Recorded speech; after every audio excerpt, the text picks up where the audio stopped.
যদি আওয়ামী লীগকে পুনর্বাসন করার রাজনীতি এখন বিএনপি গ্রহণ করে থাকে, তাহলে সেই রাজনীতি বিএনপির জন্য কাল হয়ে দাঁড়াবে।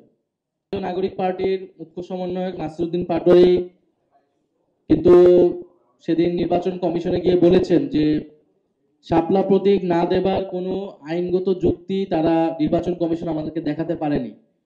ফলে আমরা এখন পর্যন্ত শাপলা প্রতীকই অটল আছি। নির্বাচন কমিশন আনুষ্ঠানিকভাবে এই বিষয়ে সিদ্ধান্ত নিলে আমরা আমাদের চূড়ান্ত প্রতিক্রিয়া জানাবো। দ্বিতীয়ত হচ্ছে গণ অধিকার পরিষদের সাথে যেটা সংযুক্তির বিষয়টা, সেটা আমরা বলেছি সেটা আলোচনার পর্যায়ে রয়েছে। সেই বিষয়ে কোনো সিদ্ধান্ত হলে আমরা আনুষ্ঠানিকভাবে আপনাদেরকে জানাবো। আর মির্জা ফখরুলের ইসলাম আলমগীরের বক্তব্যের প্রেক্ষিতে আমি এই মুহূর্তে কোনো প্রতিক্রিয়া দিতে চাই না। যেটা আমি আমার বক্তব্য শেষে বলেছি, যদি আওয়ামী লীগকে পুনর্বাসন করার রাজনীতি এখন বিএনপি গ্রহণ করে থাকে, তাহলে সেই রাজনীতি বিএনপির জন্য কাল হয়ে দাঁড়াবে। ফলে আমরা বলবো যে বিএনপিকে আমরা গণ অভ্যুত্থানের অংশীদার মনে করি, আমাদের ফ্যাসিবাদ বিরোধী লড়াইয়ের অংশীদার মনে করি।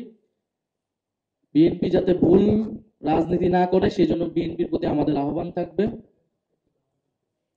বাংলাদেশকে নতুন করে গঠন করতে হলে বাংলাদেশের সংস্কার, বিচার এবং বাংলাদেশের পুনর্গঠন প্রশ্নে এখানে আওয়ামী লীগ যে সকল বৈদেশিক শক্তির সমর্থনে দেশে ক্ষমতা ছিল, জনগণের বিরুদ্ধে গিয়ে তাদের সাথে আপোষ করে আসলে বাংলাদেশে আর রাজনীতি করা সম্ভব নয়। আর জাতীয় নাগরিক পার্টি কোনো শক্তি কি শক্তি না, এটা আসলে রাজপথে ভোটের মাঠেই জনগণই এটা রায় দিবে। আমরা দেখতে পাচ্ছি যে জাতীয় নাগরিক পার্টি যাতে নতুন শক্তি হিসেবে আবির্ভূত হতে না পারে, সেই জন্য কিন্তু চতুর্মুখী আক্রমণের শিকার আমরা হচ্ছি, গত 1 বছর ধরেই হচ্ছি। কারণ বাংলাদেশের এস্টাবলিশমেন্ট,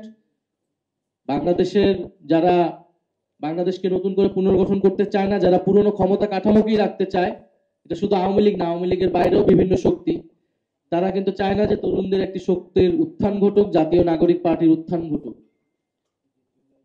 ফলে গত 16 বছর ফ্যাসিবাদ বিরোধী লড়াই যারা করেছেন, নির্যাতিত হয়েছেন, তাদের প্রতি আমাদের সমবেদনা রয়েছে, সহমর্মিতা রয়েছে, কিন্তু তাদের নেতৃত্বে গণ অভ্যুত্থান হয় নাই।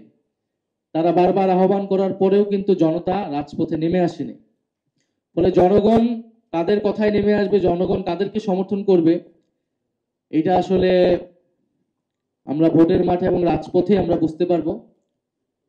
ফলে বিএনপির প্রতি আমাদের আহ্বান থাকবে আওয়ামী পুনর্বাসনের রাজনীতি থেকে সরে এসে বাংলাদেশ পুনর্গঠনের রাজনীতিতে শরিক হতে। তরুণদের সমর্থন তাহলে তারা পাবে।